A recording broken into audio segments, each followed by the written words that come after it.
एक बार मृत्यु के देवता ने अपने एक दूत को धरती पर भेजा। एक स्त्री मर गई थी, उसकी आत्मा को लाना था। देवदूत आया, लेकिन वो वहाँ की स्थिति को देखकर दुविधा में पड़ गया। उसने देखा कि 3 छोटी छोटी बच्चियाँ उस स्त्री के लाश के पास पड़ी हुई हैं। एक अभी भी उस मृत स्त्री के स्तन से लगी हुई है, दूसरी बिलख बिलख कर रो रही है और तीसरी रोते रोते सो गई है। उसके आंसू उसके आंखों के पास ही सूख गए। 3 छोटी जुड़वा बच्चियां, माँ मर चुकी है, परिवार में और कोई है नहीं, पिता पहले ही मर चुका है। इनका क्या होगा? कौन इन्हें संभालेगा? यह सोचकर देवदूत को बहुत दुख हुआ। इसीलिए वह खाली हाथ ही वापस लौट गया और अपने प्रधान से जाकर बोला, मैं उस स्त्री की आत्मा को ना ला सका, मुझे क्षमा करें। लेकिन आपको स्थिति का ज्ञान नहीं है। मेरी जगह आप होते तो शायद आप भी यही करते। उस स्त्री की 3 छोटी छोटी जुड़वा बच्चियां हैं। एक अभी भी उसके स्तन से लगी हुई है, दूसरी रोते रोते सो गई है और तीसरी चीख चीख कर रो रही है। परिवार में उन्हें संभालने वाला और कोई नहीं है। ऐसी स्थिति को देखकर मेरा दिल उस स्त्री को ना ला सका। क्या ऐसा नहीं हो सकता कि उस स्त्री को कुछ समय और दे दिया जाए ताकि बच्चियां थोड़ी और बड़ी हो जाएं? यह सब सुनकर मृत्यु का देवता जोर से हंसा और बोला, तो तू ज़्यादा समझदार हो गया है उस परमात्मा से भी ज़्यादा जिसकी मर्जी से जीवन मिलता है और जिसकी मर्जी से मृत्यु। तूने पाप तो बहुत बड़ा किया है और इसकी तुझे सज़ा मिलेगी, और सज़ा ये है कि तुझे फिर पृथ्वी पर फेंक दिया जाएगा और तुम तब तक वापस नहीं आ सकता जब तक तू अपनी इस मूर्खता पर 3 बार हंस नहीं लेगा। देवदूत राजी हो गया इस सज़ा को भोगने के लिए। उसे पूरा भरोसा था कि सही तो मैं ही हूँ, फिर हंसने का मौका ही क्यों आएगा। देवदूत को ज़मीन पर फेंक दिया गया। ठंड का मौसम था।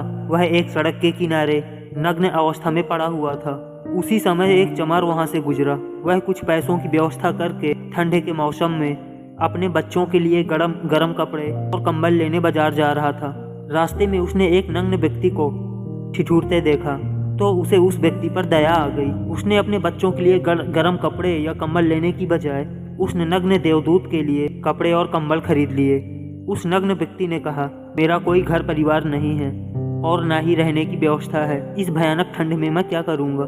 चमार ने कहा, तू चिंता मत कर, तुम मेरे साथ मेरे घर पर रहना, लेकिन ध्यान रखना, मैं अपने बच्चों और पत्नी के लिए जो पैसे लाया था उससे मैंने तेरे लिए कपड़े और कंबल खरीद लिए और अब तुझे घर भी ले जा रहा हूँ।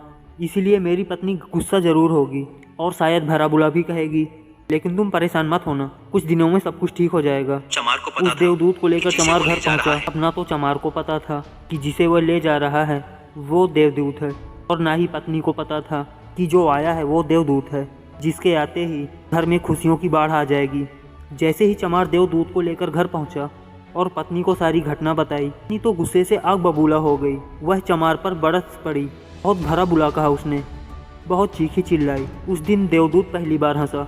चमार ने पूछा, क्या बात है, हंसते क्यों हो? देवदूत ने कहा, जब मैं 3 बार हंस लूंगा तो हंसने का कारण भी बता दूंगा। देवदूत पहली बार हंसा क्योंकि वो नहीं समझ पा रहा था कि घर में देवदूत आया, जिसके आते ही घर में हजारों हजार खुशियों के दरबार खुल जाएंगे। लेकिन उसकी भी गलती ना थी। व्यक्ति देख ही कितनी दूर तक सकता है। वह तो बस इतना ही देख पा रही थी कि बच्चों के कपड़े और कंबल चले गए। जो खो गया उसे तो वो देख पा रही थी, लेकिन जो मिला है उसे वो न देख सकी। तो देवदूत हंसा।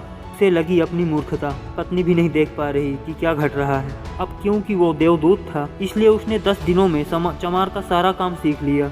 वह जूते बनाने लगा और सिर्फ कुछ ही महीनों में उसके जूते इतने बिके कि चमार अमीर हो गया। कि साल भर में तो सारे देश में ये बात फैल गई कि उस जैसे जूते कहीं और बन ही नहीं सकते। राजाओं और सम्राटों के जूते अब उसके यहाँ बनने लगे थे। चमार के घर धन की बारिश हो गई। सब बहुत खुश थे और सब कुछ बहुत अच्छा चल रहा था।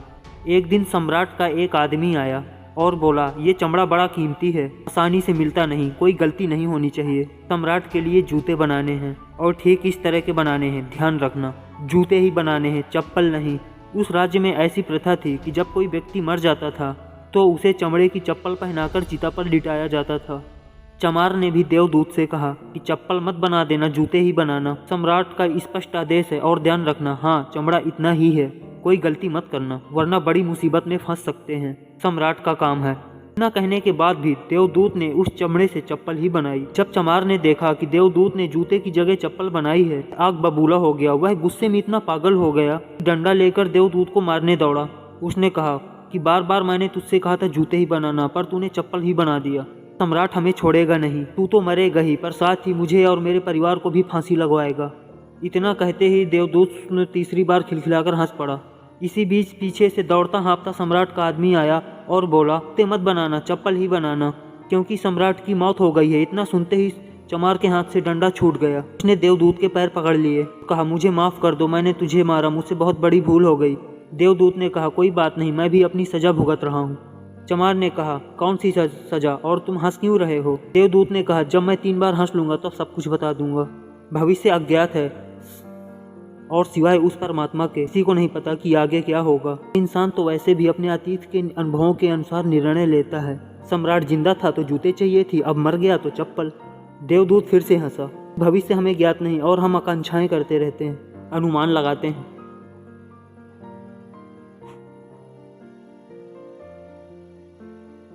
ओ नो, जो कि पूरी तरह व्यर्थ है। इच्छा करते हैं कि यह घटेगा, लेकिन वो नहीं घटता, बल्कि कुछ और ही घटना तय है। हमारी नीति बिना पूछे हमसे चलती है, लेकिन हम बेवजह हल्ला मचाए रहते हैं। ये चप्पल लेकिन जूते बनवाते हैं। मरने का समय नजदीक आ रहा है, लेकिन हम जिंदगी का आयोजन करते हैं। देवदूत को लगा कि मुझे क्या पता लड़कियों का भविष्य क्या होगा, मैं तो बेवजह बीच में पड़ा। अपनी मूर्खता पर देवदूत यही सब सोचकर आज खिलखिलाकर हंसा था। इसी प्रकार कुछ वर्षों बाद एक तीसरी घटना घटी। देवदूत चमार के दुकान बैठकर जूते बना रहा था। भी वहाँ 3 जवान लड़कियां एक बूढ़ी औरत के साथ आईं। तीनों की शादी होने वाली थी। वह अपने लिए जूते का नाप देने आई थी।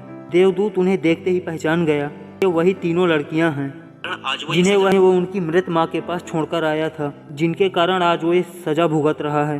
वह तीनों देखने में स्वस्थ थीं, सुंदर थीं। उन्हें देखकर लग रहा था जैसे वह किसी बड़े घराने में पली बड़ी हों। उनसे पूछा, तुम्हारे साथ ये बूढ़ी औरत कौन है? बूढ़ी औरत ने जवाब दिया, ये मेरे पड़ोसन की लड़कियां हैं।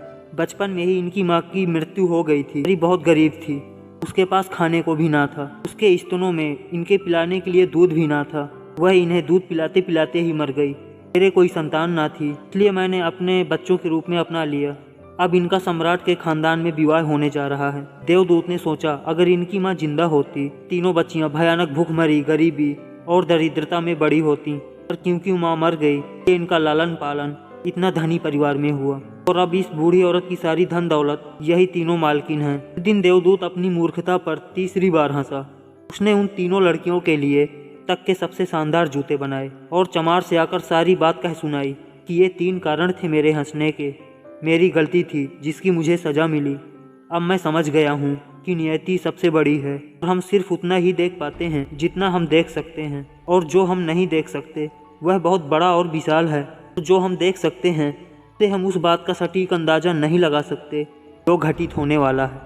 मैं अपनी मूर्खता पर 3 बार हंस चुका हूँ। मेरा दंड पूरा हुआ, इसलिए अब मैं चलता हूँ। और देवदूत वहाँ से चला गया। दोस्तों, इस कहानी से सीखने वाली बात यह है कि आज घटी घटनाओं को देखकर हम इस बात का अनुमान नहीं लगा सकते कि ये घटना हमारे लिए अच्छी है या बुरी। इसका उत्तर तो भविष्य के गर्त में ही छुपा है। ये हर घटना पर अच्छे या बुरे की प्रतिक्रिया देना बंद व्यर्थ है। हमें बस जो हो रहा है उसका साक्षी बनने का प्रयास करना चाहिए। गौतम बुद्ध भी अपने उपदेशों में यही कहते हैं कि ना तो अतीत के लिए पश्चाताप करो, ना ही भविष्य की चिंता। बस आज में जियो, इस पल में जियो और इसी के साथ एक हो जाओ। बस यही एकमात्र तरीका है को उन सभी चिंताओं